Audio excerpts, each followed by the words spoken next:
Er küsste mich nur, wenn niemand hinsah, und ich nannte das Liebe. Ich lernte früh, leise zu sein, nicht zu fragen, nicht aufzufallen, nicht zu verlangen.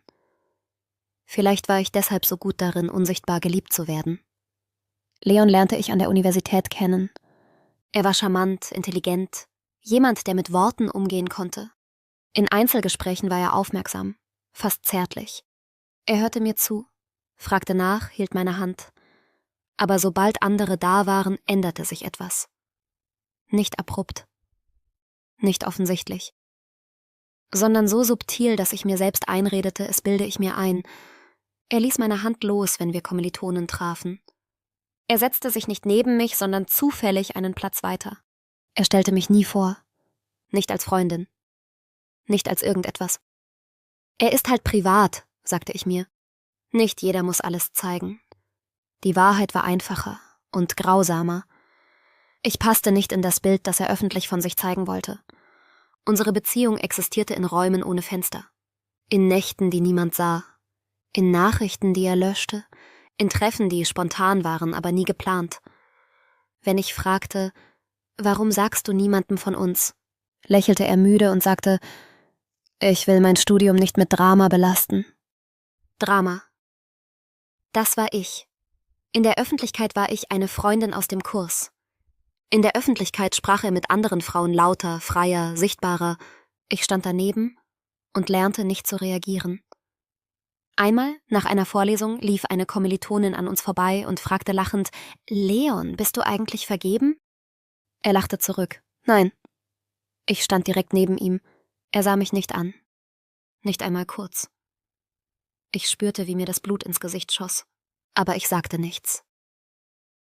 Später, als wir allein waren, sagte ich leise, »Warum hast du das gesagt?« Er seufzte genervt. »Musst du aus allem ein Problem machen? Das war doch nur Spaß.« Spaß. Mein Herz fühlte sich nicht nach Spaß an. Ich begann mich selbst zu korrigieren, leiser zu lachen, weniger Nähe zu suchen, nicht mehr zu fragen, ob wir zusammen zur Uni gehen. Ich passte mich an eine Rolle an, die niemand offiziell vergeben hatte. Leon mochte es, wenn ich verfügbar war, wenn ich wartete, wenn ich abends kam, nachdem er Zeit hatte, wenn ich ging, bevor es hell wurde. Er schrieb mir nachts lange Nachrichten. Tagsüber reagierte er kaum. »Du weißt doch, dass ich viel zu tun habe«, sagte er, und ich glaubte ihm, weil ich glauben wollte. Eines Abends saßen wir bei mir. Es regnete draußen, der Raum war still. Er lag neben mir, sein Kopf auf meiner Schulter. »Ich mag dich wirklich«, sagte er plötzlich. »Nicht, ich liebe dich. Nicht, du bist meine Freundin, nur ich mag dich.« Ich schluckte. Warum reicht das dann nie, wenn andere da sind? Er richtete sich auf. Sein Blick wurde kühl. »Du setzt mich unter Druck«, sagte er. »Genau deshalb halte ich Beziehungen privat.« Ich hörte die Warnung in seiner Stimme. Wenn ich weiterfrage, verliere ich ihn. Also nickte ich und verriet mich selbst ein bisschen mehr. Wochen vergingen. Ich sah ihn lachen, mit anderen. Ich sah Fotos von Partys, auf denen er war, ohne mich. Wenn ich fragte, sagte er, das war spontan, oder du hättest dich eh nicht wohlgefühlt. Vielleicht hatte er recht. Vielleicht war ich wirklich zu leise für seine Welt. Der Wendepunkt kam nicht mit einem Knall. Er kam mit einer Einladung. Ein großes Uni-Event.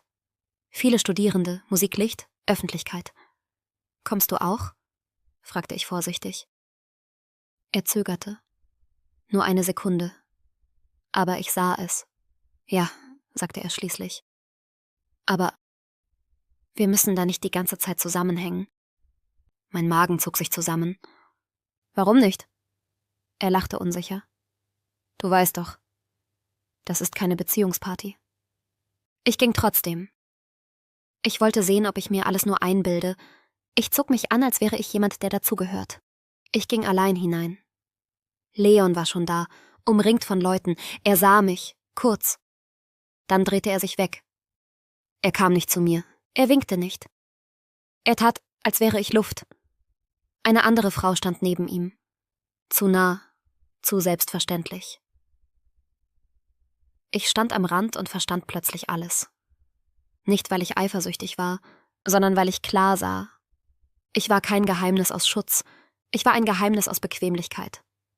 Später kam er zu mir, als wäre nichts. »Alles okay?« fragte er. Ich sah ihn an. Und zum ersten Mal suchte ich keine Erklärung mehr. »Ja«, sagte ich ruhig. »Jetzt schon.« Er merkte nicht, was sich verändert hatte, aber etwas in mir hatte aufgehört zu hoffen. Und das war der Anfang vom Ende. Nach diesem Abend hörte ich auf, mir selbst Ausreden zu liefern. Nicht sofort. Nicht heldenhaft. Sondern schmerzhaft langsam. Ich wachte morgens auf und spürte dieses Gewicht auf der Brust, das nicht mehr weggehen wollte. Früher nannte ich es Liebe. Jetzt wusste ich, es war Anpassung. Das ständige Abwägen, was ich sagen darf, wie ich mich bewegen muss, wie viel Nähe erlaubt ist, ohne ihn in Verlegenheit zu bringen. Leon schrieb mir weiterhin. Unregelmäßig. Unverbindlich. »Hast du heute Zeit? Bin gerade in der Nähe. Komm kurz vorbei.« »Nie. Ich möchte dich sehen. Nie. Du fehlst mir.« Ich begann nicht sofort zu antworten. Nicht aus Spielchen, sondern weil ich zum ersten Mal prüfte, ob ich wirklich wollte. Wenn wir uns trafen, war er wie immer. Aufmerksam, wenn wir allein waren. Körperlich nah, fast liebevoll. Aber jedes Mal, wenn sein Handy vibrierte oder Schritte im Flur zu hören waren, spannte sich sein Körper an. Er rückte weg, senkte die Stimme, löste unsere Nähe auf, als wäre sie etwas Verbotenes. Einmal fragte ich ruhig, »Warum hast du Angst, gesehen zu werden?« Er lachte, als hätte ich einen schlechten Witz gemacht. Ich habe keine Angst. Doch seine Augen verrieten ihn. Je mehr ich schwieg, desto unruhiger wurde er. Meine neue Ruhe passte nicht in sein System. »Du bist kalt geworden«, sagte er eines Abends. »Du bist nicht mehr wie früher.« Ich sah ihn an und dachte, zum Glück. »Vielleicht«, antwortete ich, »bin ich einfach müde davon, immer die Unsichtbare zu sein.« Er verdrehte die Augen. »Du dramatisierst alles.« Dieses Wort, dramatisieren, hatte er perfektioniert. Es war sein Werkzeug, um Verantwortung abzuwehren. Alles, was ich fühlte, war plötzlich übertrieben. Alles, was ich ansprach, unangemessen. Ich begann genauer hinzusehen. Nicht nur auf ihn. Auf mich. Ich erinnerte mich an all die Male, in denen ich geschwiegen hatte, obwohl etwas in mir schrie. An die Situationen, in denen ich meinen Platz verließ, damit er seinen behalten konnte. An die Freundinnen, denen ich auswich, weil sie Fragen stellten, die ich nicht beantworten wollte. Die Wahrheit war brutal. Ich hatte mich selbst aus meinem eigenen Leben gedrängt, um in seines zu passen. Der entscheidende Tag kam nicht aus Wut, er kam aus Klarheit. Eine große Universitätsveranstaltung stand an. Offiziell, öffentlich, keine dunklen Ecken, keine privaten Räume. Leon schrieb mir am Morgen, »Du bist doch heute auch da, oder?« Ich starrte lange auf die Nachricht. Früher hätte ich gezögert, überlegt, wie ich mich verhalten muss, um ihn nicht in eine unangenehme Situation zu bringen. Diesmal nicht. »Ja«, schrieb ich. Als ich den Raum betrat, war er bereits voll. Stimmen, Lachen, Bewegung. Leon stand mitten im Geschehen, souverän, selbstsicher, genauso wie er sein wollte. Als er mich sah, veränderte sich sein Blick für einen Sekundenbruchteil. Dann setzte er sein gewohntes Lächeln auf. Er kam zu mir. »Hey«, sagte er leise. »Schön, dass du da bist.« Ich nickte. »Ich bin immer da gewesen.« Er runzelte die Stirn. »Was meinst du damit?« Ich antwortete nicht. Noch nicht. Wir standen nebeneinander, aber nicht zusammen. Menschen gingen an uns vorbei, begrüßten ihn, ignorierten mich oder sahen mich fragend an.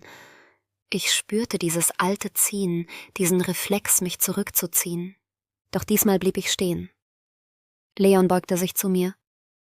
»Lass uns später reden«, flüsterte er. »Nicht hier.« Ich sah ihn an, ruhig, klar. »Nein«, sagte ich, »hier.« Er lachte nervös. »Was soll das jetzt?« Ich atmete tief ein. Nicht um mutig zu wirken, sondern um stabil zu bleiben. »Ich habe eine einfache Frage«, sagte ich, »und du weichst ihr seit Monaten aus.« Er sah sich um. Zu viele Menschen. Zu wenig Kontrolle. »Sind wir zusammen?«, fragte ich laut genug, dass die Menschen in unserer Nähe es hören konnten. Die Geräusche um uns herum wurden leiser, keine Stille, aber Aufmerksamkeit. Leon erstarrte. »Was ist das für ein Zeitpunkt?« zischte er.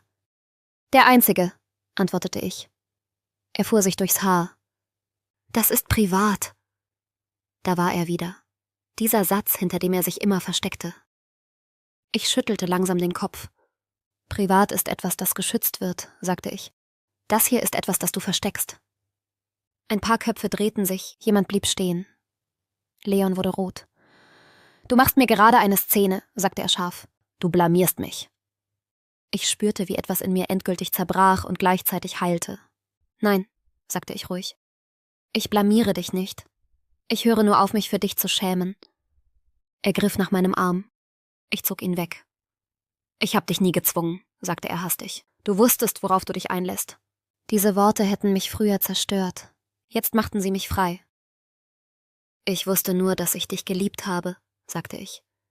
Du wusstest, dass du mich verstecken konntest.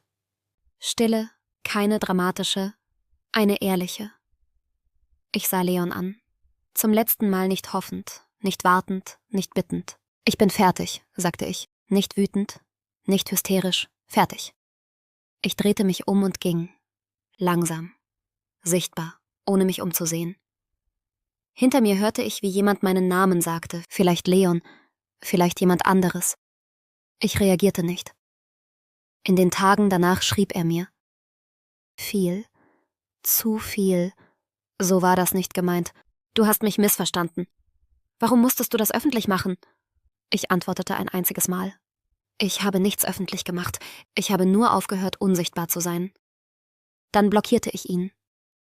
Die Folgen kamen nicht sofort, aber sie kamen. Menschen fragten. Nicht sensationsgierig, sondern irritiert. Was war da eigentlich mit euch? Stimmt das, was man gehört hat?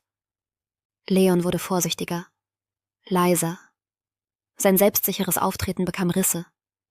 Nicht, weil ich schlecht über ihn sprach, sondern weil ich die Wahrheit nicht mehr dämpfte. Ich begann, meinen Platz zurückzunehmen, in Gesprächen, in Räumen, in mir selbst. Ich sagte, was ich dachte. Ich blieb, wenn ich bleiben wollte. Ich ging, ohne mich zu erklären. Ein paar Monate später sah ich ihn wieder auf dem Campus. Zufällig. Er wirkte kleiner, nicht körperlich, innerlich. Er nickte mir zu, zögernd. Ich nickte zurück, neutral, und ging weiter. Ich hatte etwas gelernt, das mir niemand beigebracht hatte. Wer dich nur liebt, wenn niemand hinsieht, liebt nicht dich. Er liebt die Kontrolle über dich. Und ich hatte entschieden, dass ich nie wieder jemandes Geheimnis sein würde.